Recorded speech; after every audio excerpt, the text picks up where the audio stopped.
एक नौजवान अपने घर की छत से पतंग उड़ा रहा था।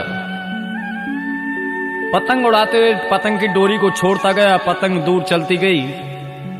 कहते पतंग जंगल की तरफ चली गई।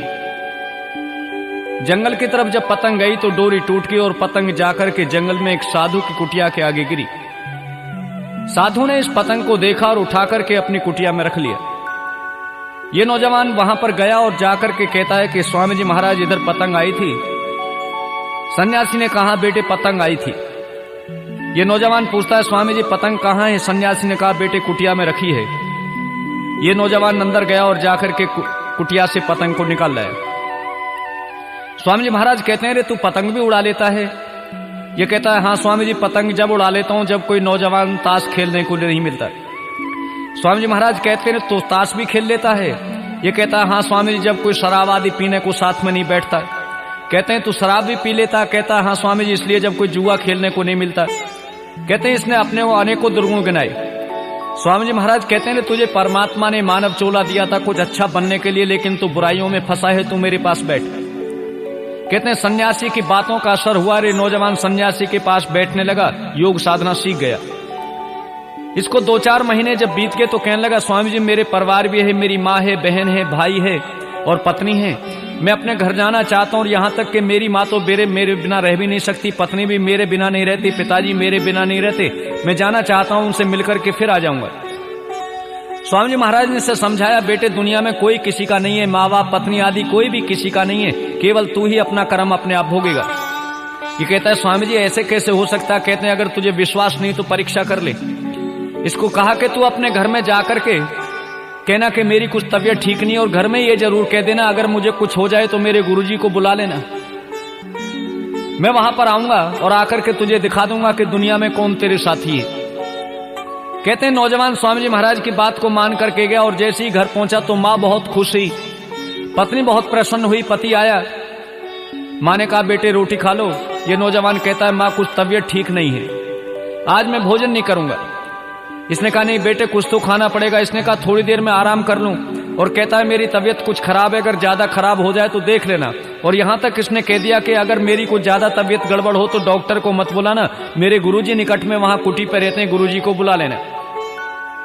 यह नौजवान इतना कहकर के चारपाई पे एक चादर ओढ़ करके सो गया। कहते हैं थोड़ी देर बाद पत्नी इसको जगाने को पहुंची। इसने जाकर के इसका हाथ लाया, लेकिन ये तो योग साधना जानता था, प्राणायाम खींच लिया। प्राणायाम को खींच करके लेटा रहा। पत्नी ने जैसे ही हाथ उठाया हाथ नीचे गिर गया। इसने जोर जोर से शोर मचाया, माँ देखो ये क्या हो गया। सब परिवार में रोने लगे, इसकी माँ भी रोने लगी और रोते रोते एक बात कहती है पड़ोसियों से, रे एक काम करो मेरे बेटे ने कहा था अगर कुछ हो जाए तो मेरे गुरुजी को बुला लेना, इसके गुरुजी को बुला लो। कहते हैं इसकी माँ के कहने पर गुरुजी को बुलाया। गुरुजी महाराज आए और अपने साथ में 2-3 मीठी पुड़ियां बांध कर ले आए। इन पुड़ियाओं को लेकर के ये कहते हैं देखो तुम्हारा बेटा तो दुनिया से चला गया, लेकिन मैं ऐसी विद्या जानता हूं कि तुम्हें बेटे से प्यार है, तुम ये पुड़िया खा लो, तो पुड़िया खाने से तुम संसार से चली जाओगी, तुम्हारा बेटा जीवित हो जाएगा। ये माँ कहती है स्वामी जी महाराज मैं पुड़िया तो खा लेती, लेकिन अभी देख लो अवस्था क्या है, अभी कोई ऐसा जल्दी तो नहीं है, और भी बेटा हो सकता है। इसके पिता को कहा कि तुम ही खा लो। कहता है स्वामी जी महाराज देख लो कोई पत्रा पंचांग आदि में अगर मेरे कोई बेटा हो तो फिर ऐसी कोई दिक्कत की बात नहीं है।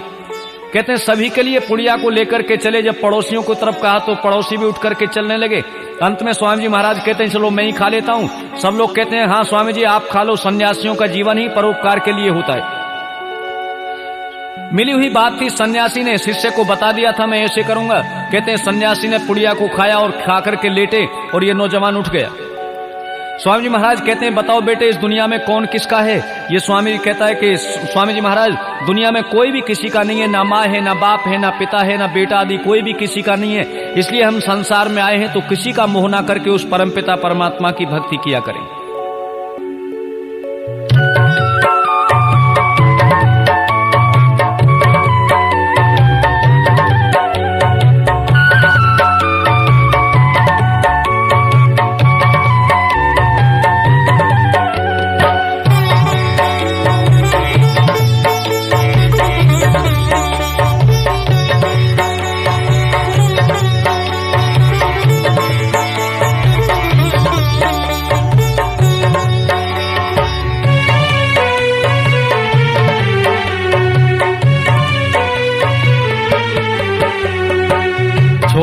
कर संसार जब तू जाएगा, कोई न साथी तेरा साथ निभाएगा। छोड़ कर संसार जब तू जाएगा, कोई न साथी तेरा साथ निभाएगा।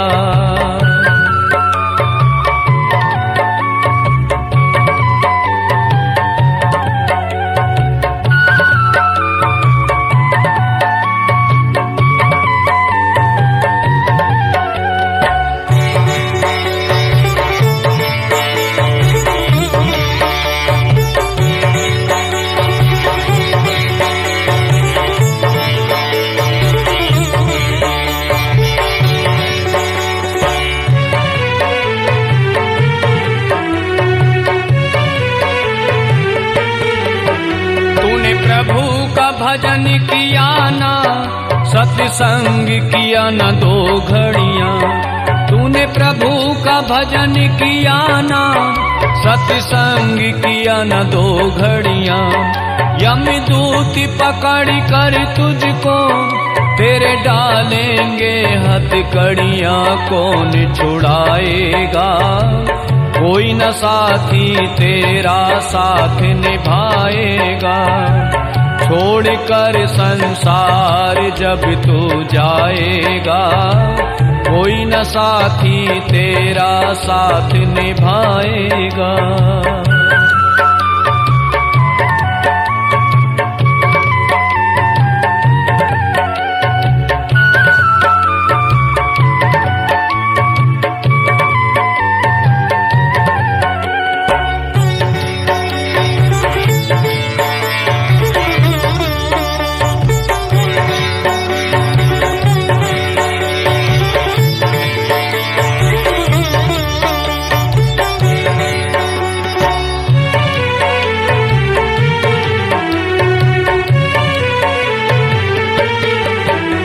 क्यों करता तेरा मेरा ये दुनिया रैन बसेरा।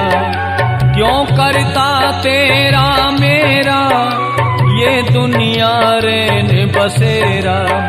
यहाँ कोई न रहने पाता, यह 4 दिनों का डेरा हंसी उड़ जाएगा। कोई न साथी तेरा साथ निभाएगा। छोड़ कर संसार जब तू जाएगा, कोई न साथी तेरा साथ निभाएगा।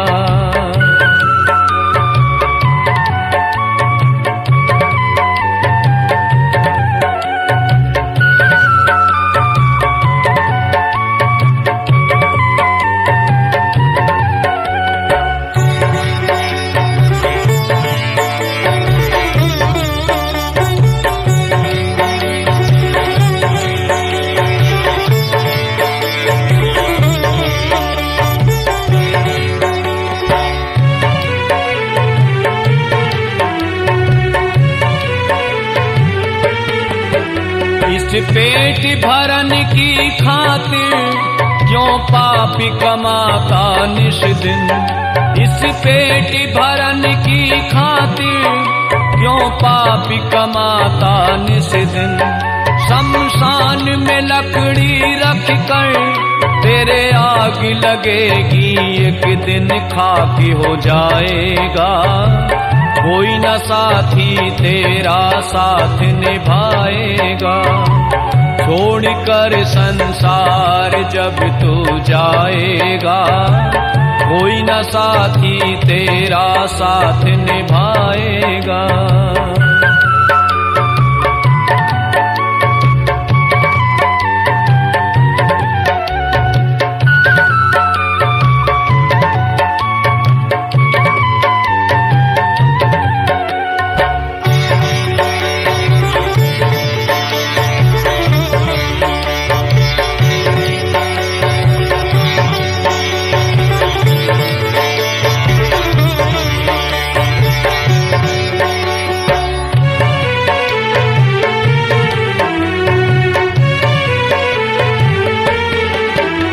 यह सत्संग की गंगा है, तू तू इसमें लगा ले गोता। यह सत्संग की गंगा है, तू इसमें लगा ले गोता। वरना इस दुनिया से तू जाएगा एक दिन रोता, फिर पछताएगा। कोई न साथी तेरा साथ निभाएगा। छोड़कर संसार जब तू जाएगा, कोई न साथी तेरा साथ निभाएगा।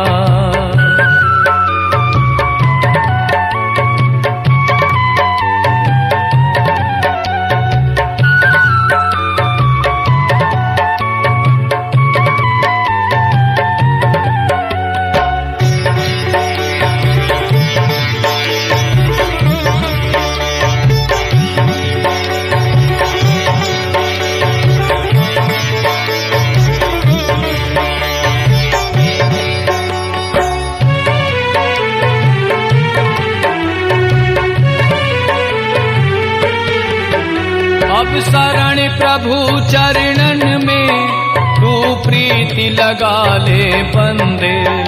अब शरण प्रभु चरणन में तू प्रीति लगा ले बंदे। कट जाएंगे सब तेरे ये जन्म मरण के फंदे, मोक्ष मिल जाएगा। कोई न साथी तेरा साथ निभाएगा। छोड़कर संसार जब तू जाएगा, कोई न साथी तेरा साथ निभाएगा। छोड़कर संसार जब तू जाएगा, कोई न साथी तेरा साथ निभाएगा। छोड़कर संसार जब तू जाएगा, कोई न साथी तेरा साथ निभाएगा। छोड़कर संसार जब तू जाएगा, कोई न साथी तेरा साथ